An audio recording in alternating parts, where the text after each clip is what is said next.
kita mengukur threat dan opportunity apa yang bisa kita yang kira-kira melekat pada campaign kita. Misalkan contoh nih, produknya adalah produk makanan bakso aci non MSG misalkan. Oke, threat-nya.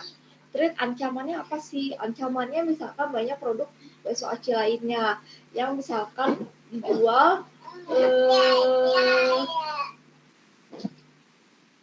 di pasaran. Oke, oportunitasnya apa? Ternyata dari sekian banyaknya produk bakso aci misalkan belum ada nih yang non MSG. Sehingga apa? Sehingga opportunity itulah yang harus kita boost ke dalam campaign kita, seperti itu. Nah, nanti kita ukur nih, identify. Nah, produk kita itu kira-kira setelah kita audit dulu, apakah misalkan campaign yang kita sajikan dengan memboost kalimat bakso aci non MSG itu masuk nggak sih ke dalam benak konsumen kita gitu? Apakah konsumen kita tuh sudah memikirkan bahwa makanan seperti bakso aci itu bagusnya memang yang tanpa MSG gitu? Nah, sehingga bisa dimakan oleh anak-anak. Nah, kita harus audit itu. Oke. Nah, audit komunikasi selanjutnya adalah kita measurement. Kita melihat bahwa apakah campaign yang kita lakukan itu sudah berhasil atau misalkan kurang. Oke. Nah, ini amplify berarti menyebarkan konten kita ke jaringan yang luas. Nah, berharap user melakukan share konten dengan sukarela atau bisa disebut juga melakukan apa? Word of mouth. Nah, namun lebih baik juga kita proaktif untuk menjangkau komunitas di luar dari followers yang kita punya. Nah, makanya kita ada feature pakai Instagram Ads. Nah, word of mouth itu salah satu yang diharapkan oleh brand-brand sih. Jadi contohnya word of mouth, misalkan waktu saya ke Bali, kebetulan saya menemukan coklat yang enak, namanya Heavenly Coklat Bali, yang jadi salah satu souvenir resmi untuk G20. Nah, itu emang coklatnya beneran the real kakao dan enak banget gitu, dengan kadar gula yang rendah. Nah, karena itu ya udah saya share tuh misalkan ke IG story saya supaya orang tahu nih kalau misalkan mau makan coklat tapi nggak guilty pleasure, maksudnya nggak merasa bersalah karena kandungan gulanya yang banyak dan karena kandungan kalorinya yang banyak, nah bisa makan ini. Nah, itu word of mouth dari yang diharapkan dalam campaign sosial media. Nah, kenapa gitu? Nah, saya waktu itu juga posting salah satu, pokoknya waktu pas datang ke store biar dapat diskon tuh kan, posting salah satu produk lah. Nah, saya melakukan itu. Nah, share konten dalam sosial media itu disebut word of mouth digital. Nah, itu yang diharapkan. Jadi kita nih nggak perlu nih bayar orang untuk endorse. Yang diharapkan apa? User generated content. Jadi orang itu beneran untuk share konten produknya dan merekomendasikan produk kepada orang lain.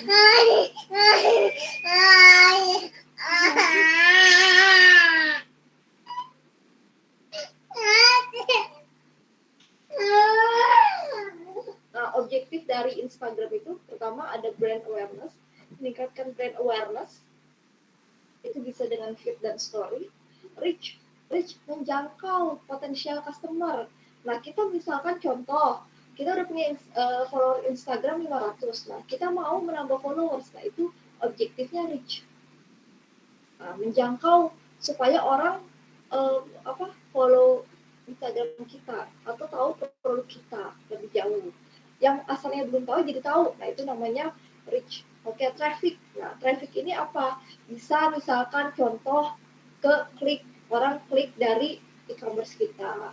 Engagement. Nah, engagement di sini adalah likes dan komen, menciptakan atau conversation di dalam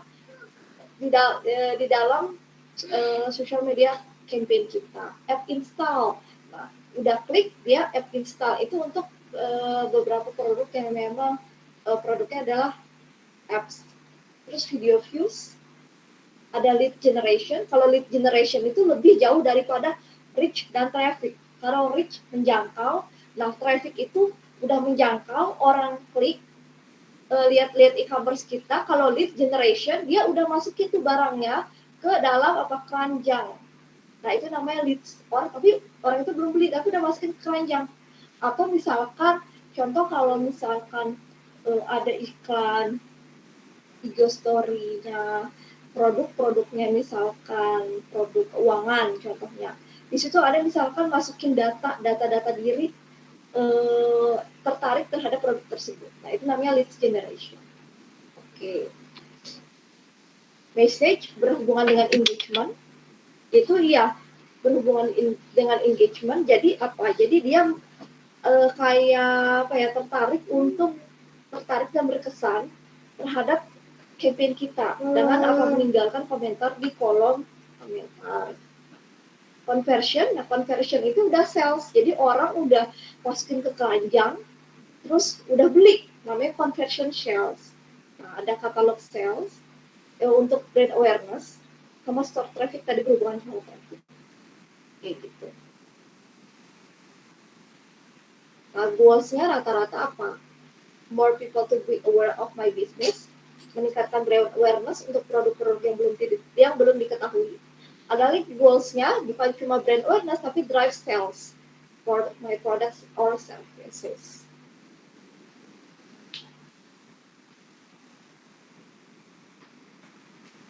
Nah, Instagram amplification ads yang pertama adalah create business page atau profile. Nah, itu biasanya kalau di Instagram yang biasa itu, nah itu diganti jadi Instagram business profile untuk bisa setup ke ads. Lalu setup your ad. Select objektifnya apa? Apakah brand awareness? Apakah mau klik? Apa traffic? Apa video views? Apa mau conversion langsung ke sales? Nah, itu tergantung dari kita. Oke, target audiensnya ini bisa dipilih. Mau cuma dilihat sama orang di Jakarta aja itu bisa. Mau cuma dilihat sama orang yang di Papua doang bisa.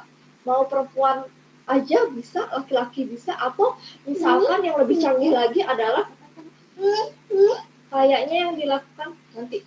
Nah, ya, kayaknya yang dilakukan oleh Thais Kingdom apa Station ya. Itu dia kayaknya lebih bagus lagi ads-nya itu. Jadi ads-nya dia itu muncul ketika kita berada dekat dengan store-nya Kit Station. Nah, dia memanfaatkan apa? Memanfaatkan orang yang location-nya dekat situ. Nah, dia boost iklannya dengan orang yang location-nya dekat situ. Itu lebih bagus lagi. Oke. Terus select post-nya mau bentuk apa? Budgetnya itu bisa mulai dari 10.000. Terus baru publish. Nih. Ini kalau pakai Facebook Ad Manager, sebenarnya kalau misalkan mau Instagram Ads itu bisa langsung di Instagramnya. Kalau ini pakai Facebook Ads Manager. Jadi kalau Facebook Ad Manager itu kamu bisa langsung posting di Instagram maupun di Facebook dengan format yang sama. Nih, apa objektifnya? Select objektifnya. Nah, kalau conversion itu katalog sales, jadi lebih kepada conversion to sales.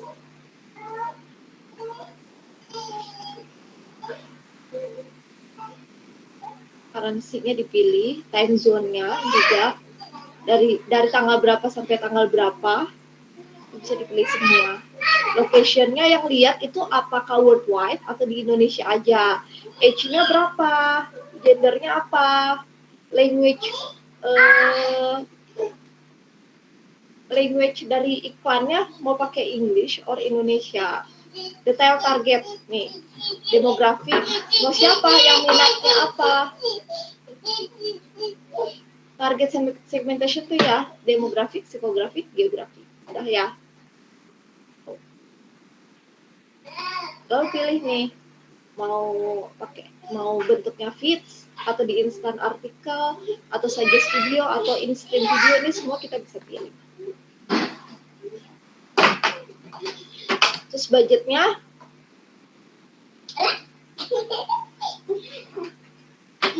udah budget, baru kita formatnya apa, mau single image, carousel, single, slideshow. Oke.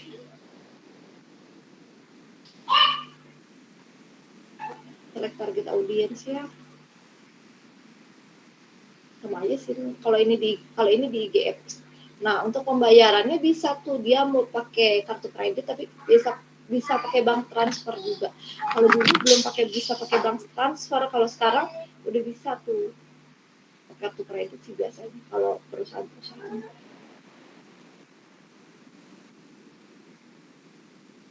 Durasinya bisa kita tentukan juga, misalkan 5 hari, sehari.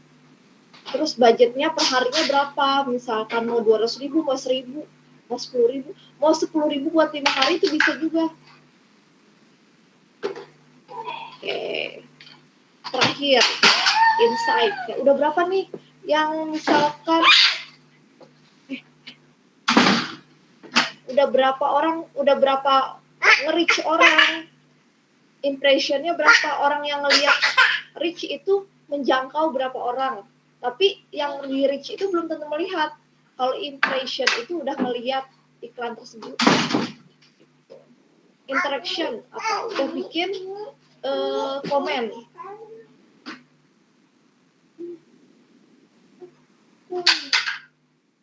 Nah, untuk mengetahui analitik sampai ke konversi yang terjadi di website juga bisa pakai The Facebook Pixel.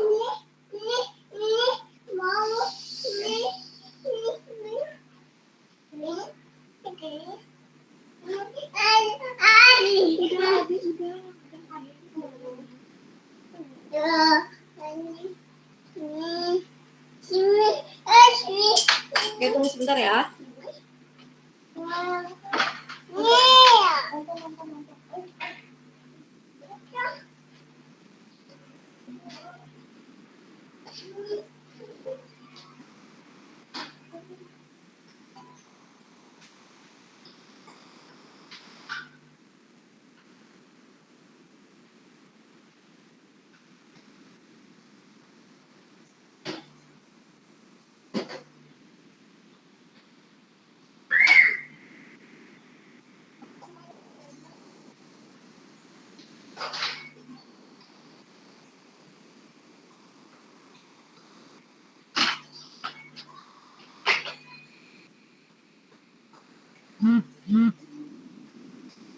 Oke, terus YouTube marketing workflow identify.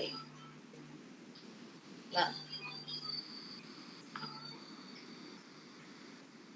ini orang yang YouTube menjadi salah satu yang paling banyak digunakan oleh orang dari usia 16 sampai 24 tahun. YouTube, WhatsApp, Facebook, Instagram, Twitter.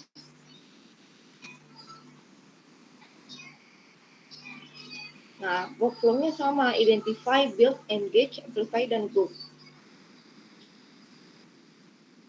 Nah, sama identify target, audience personnya siapa, kontennya siapa, terus kita juga harus melihat konten dari kompetitor juga, terus identify campaign-nya apa, sama identify existing digital asset. Find my audience. Nah, menariknya dari YouTube, kita nih bisa nih, kita find audience kita sendiri, misalkan kita mencari audiensnya seperti apa, untuk membantu kita dalam mengidentifikasi siapa target audiens potensial kita. Nah, yang audiens potensial itu apa? Audiens potensial itu yang fit ke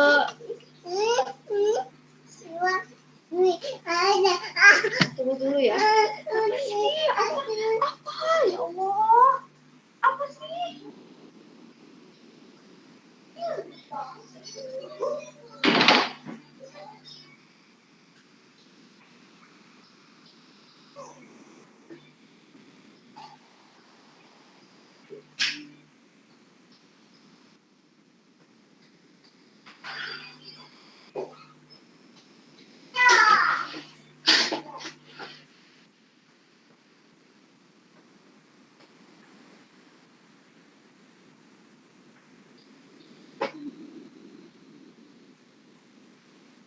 Membantu kita mengidentifikasi siapa target audiens kita yang fit to the market. Ini contohnya adalah misalkan produk kita adalah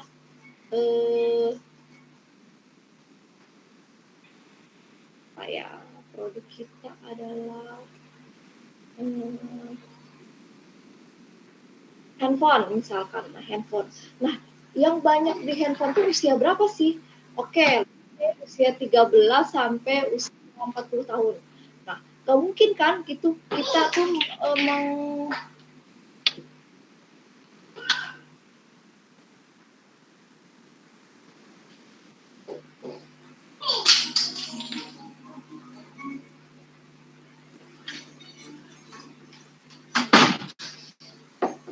gak mungkin kita tuh kasih konten YouTube kita ke anak kecil umur 5 tahun yang nonton Cocomelon, gak mungkin gitu. Jadi ya mungkin aja itu yang nontonnya orang tua, tapi kan yang mayoritas nonton Cocomelon misalkan umur 1-5 tahun. Nah, jangan sampai kita salah memasang iklan kepada target audiens tertentu. Nah, kita bisa pakai YouTube Find My Audience. Nah, kita hanya perlu memastikan tipe audiens yang pertama affinity, yang menyukai topik tertentu in market, atau yang berarti sedang mencari produk tertentu dan menentukan kategorinya. Nah, bisa juga misalkan saya tuh misalkan lagi nyari handphone atau lagi nyari laptop. Nah, saya biasanya akan ketik cari review-review di YouTube. Nah, itu berdasarkan apa? Kita mencari produk tertentu. Kalau misalkan affinity berarti orang lagi yang suka apa gitu, apalagi suka nonton film atau apa, nggak bisa. Jadi berdasarkan dua kedekatan itu ya, menyukai topik tertentu atau mencari produk tertentu. Nah, most popular YouTube categories ada music, gaming, kids content, kayak Cocomelon, Pinkfong, dan lain-lain, komedi, stand-up komedi, beauty, biasanya review produk, teknologi, dan random word. Seperti kayak ada tuh, misalkan saya lagi cari aplikasi yang ngubah rekaman suara ke translate di Word. Nah, itu random word.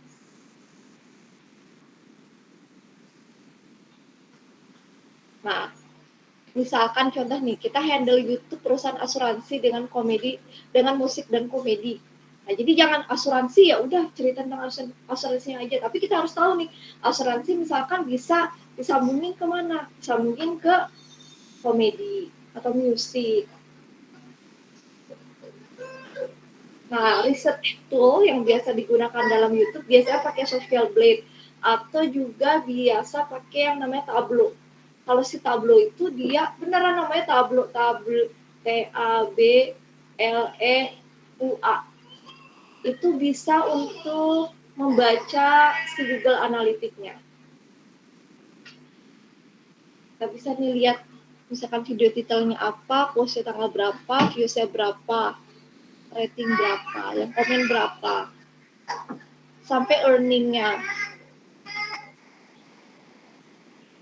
atau pakai VDK dan TubeBuddy itu juga bisa. Nah, biasanya untuk di proses identifikasi audiens, yang pertama pasti siapa nih yang nonton video kita. Terus buat kira-kira misalkan kalau anak-anak tuh sukanya konten apa? Oh, ternyata yang ada lagunya. Terus kapan nih kita bisa postingnya? Terus why?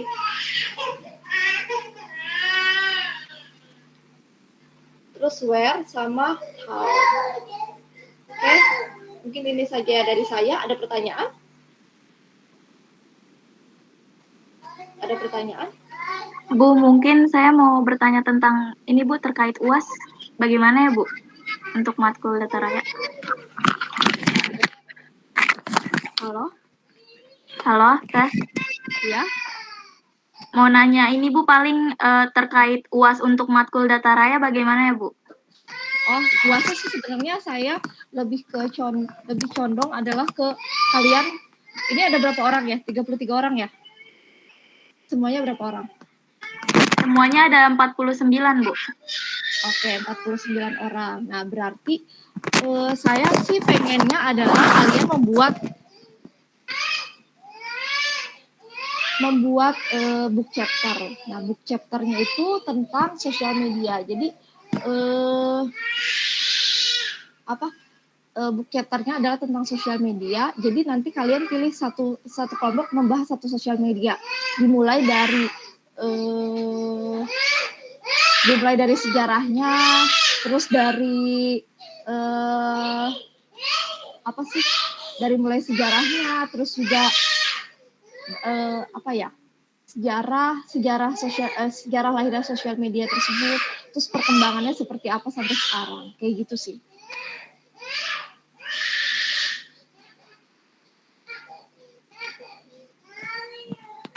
Halo? Terus Siap.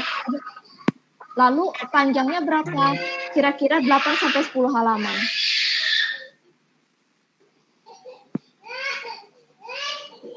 Misalkan sejarah, terus saat ini terus perkembangan si sosial media tersebut.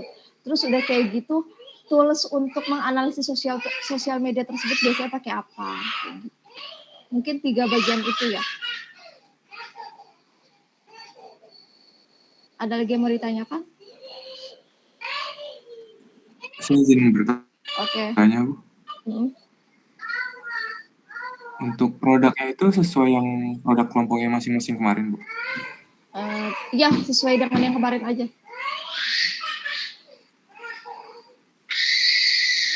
Saya boleh minta tolong diulangi lagi tadi poin-poinnya apa aja ya, Bu, yang 3? Oke, yang pertama sejarah, terus perkembangan sosial media tersebut dari awal sampai sekarang itu seperti apa.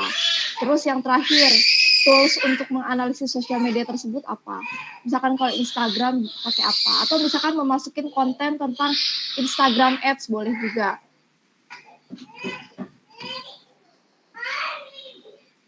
Mungkin itu ya. Ada lagi mau ditanyakan? Boleh. Beda.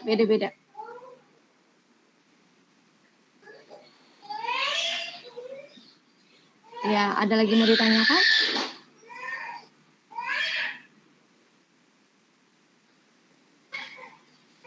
Izin bertanya, Bu, untuk waktu pengerjaannya dikasih berapa lama ya, Bu? Dikasih 2 minggu. 2 minggu, oke. Lalu harus dipakai Turnitin ya, maksimal 20%. Diuji plagiarisme.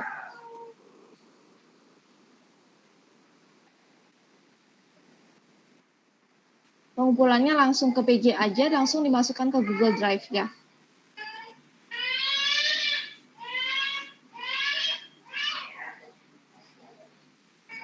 Oke, ada lagi mau ditanyakan?